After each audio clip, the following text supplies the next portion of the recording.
Welcome to Local SEO in 10. This is your go-to podcast for answers about how you can grow your local business online easily and quickly. Brought to you by local SEO experts Magnified Media in Walnut Creek, California.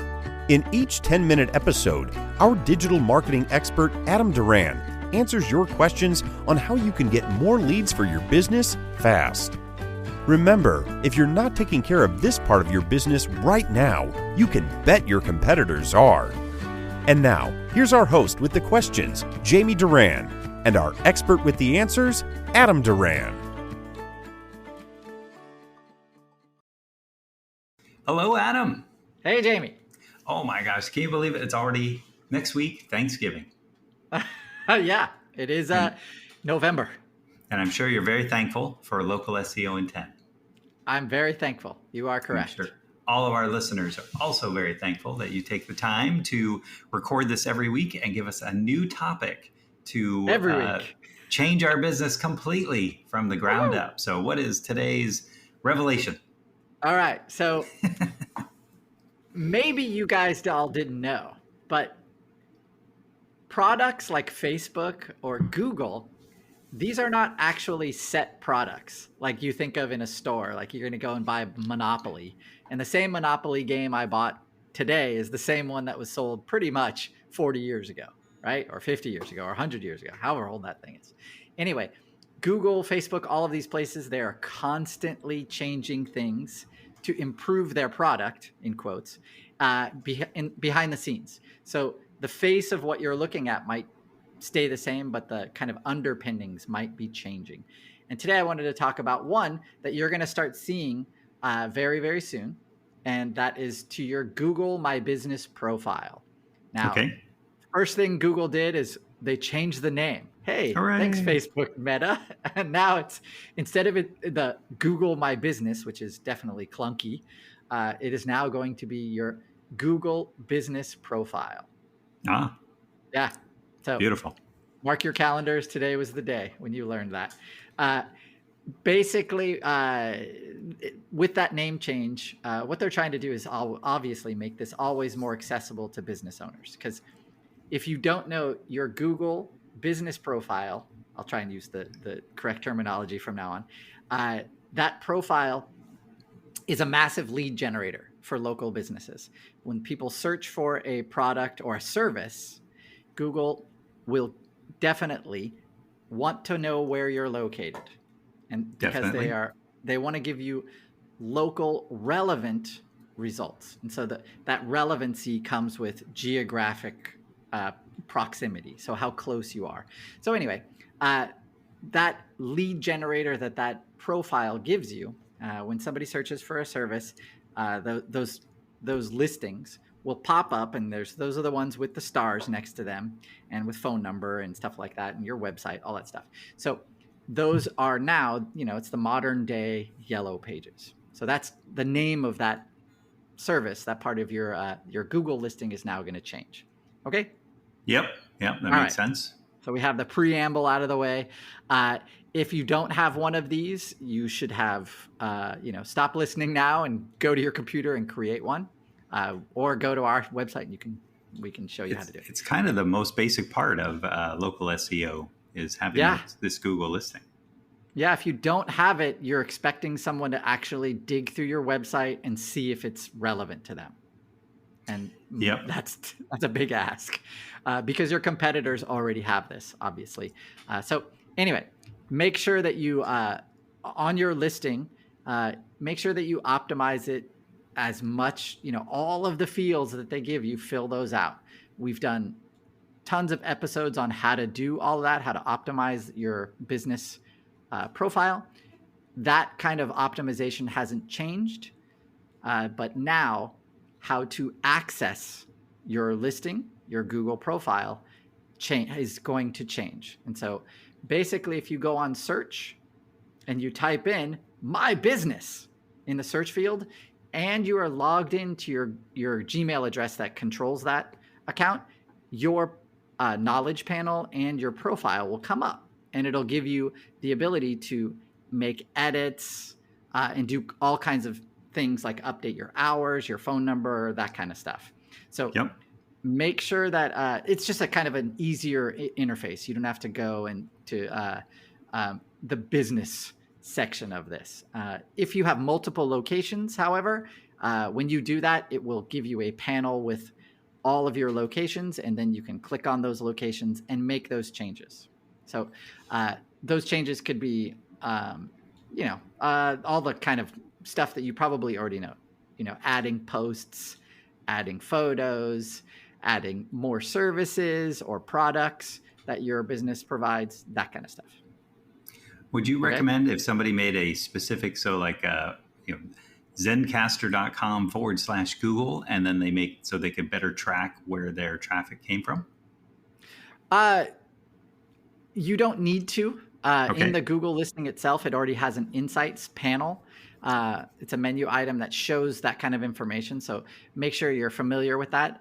Also in your Google Analytics and your Google Search Console, they will show you where that traffic is coming from. So you don't need to do that, make a special page for it.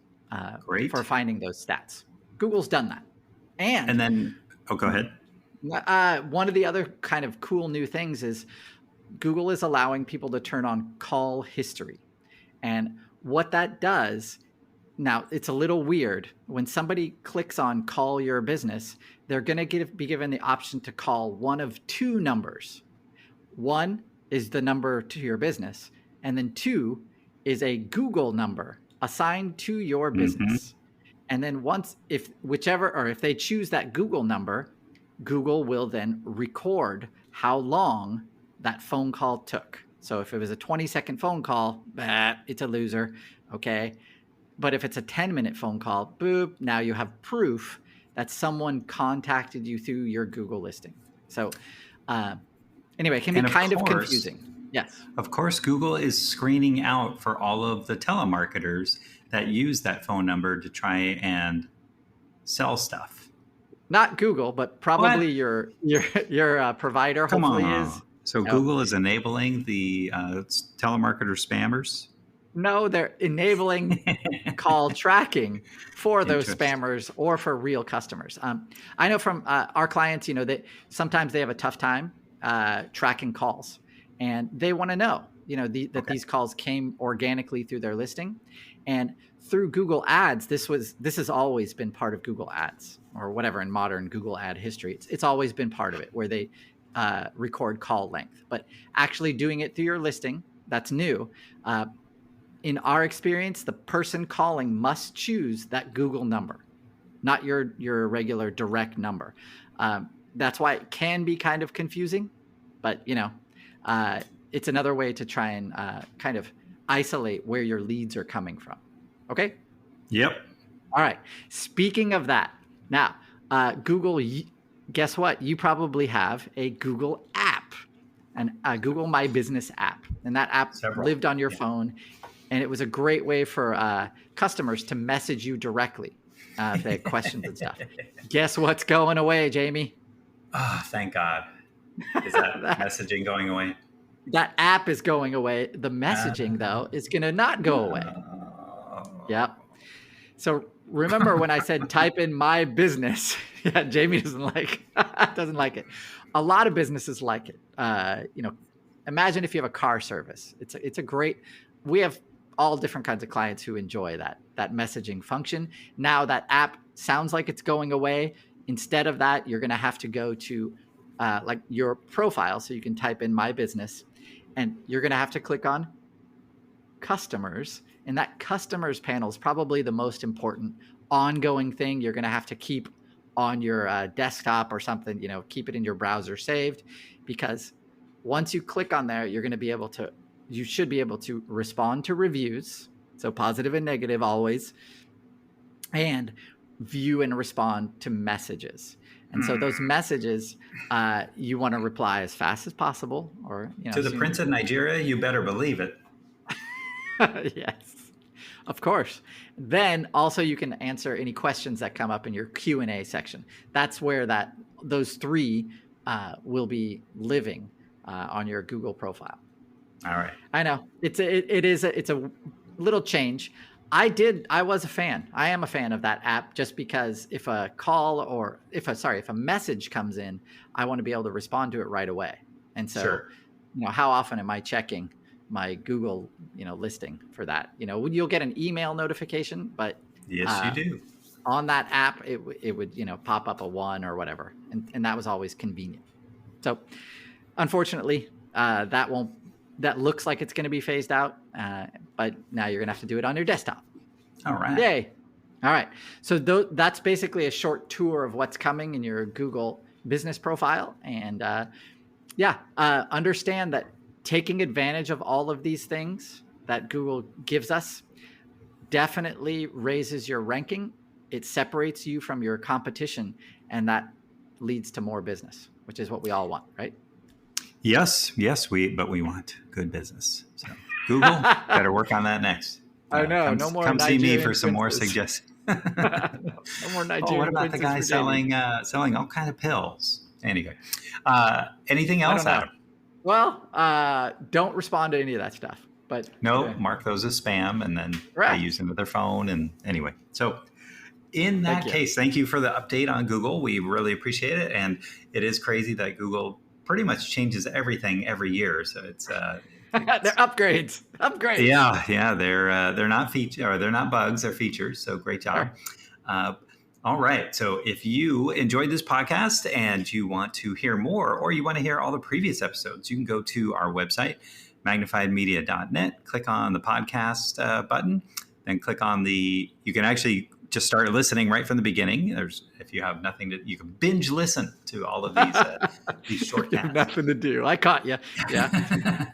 Well, if you say you're driving from Tallahassee to Seattle, this is a great way to learn about how to improve your business. So definitely, or if you have a specific question on SEO, you can click on the magnifying glass in that same place on the website, and then put in a topic, and chances are there is at least one episode, if not multiple. And then, but if not, then go ahead and send us a message on our Facebook or LinkedIn page. I'm sorry, Meta or LinkedIn page. And then, I don't know what that is. Oh my God. And then, and then we will hopefully put it up in a future episode. So we definitely appreciate all of you. We are thankful that you are giving us this time to listen to the podcast. And we also invite you to share it at the Thanksgiving table. If topics are getting a little too controversial, you can just ask your uncle, hey, how's your local SEO going? And then when they stare at you, you can say, oh, you need to listen to Local SEO in 10. And make sure to give us 5 stars on wherever you are listening to it. But most important, share it out. And we will talk to you probably not Thursday next week, but maybe the week after. So we'll talk to you next time. That's all for now. Thanks for listening to this episode of Local SEO in 10 with Google local marketing expert Adam Duran. Join us each week for answers to your questions on how to best harness the power of the internet to grow your business. Speaking of questions, got some? Message us through our Facebook page, Local SEO in 10, and we'll be sure to give you your answer on an upcoming episode. This episode of Local SEO in 10 is brought to you by Magnified Media, the leading online marketing agency in Northern California, who invite you to grow your business by magnifying your online visibility and credibility. Visit them on the web at www.magnifiedmedia.com. Magnify your business, magnify your profits.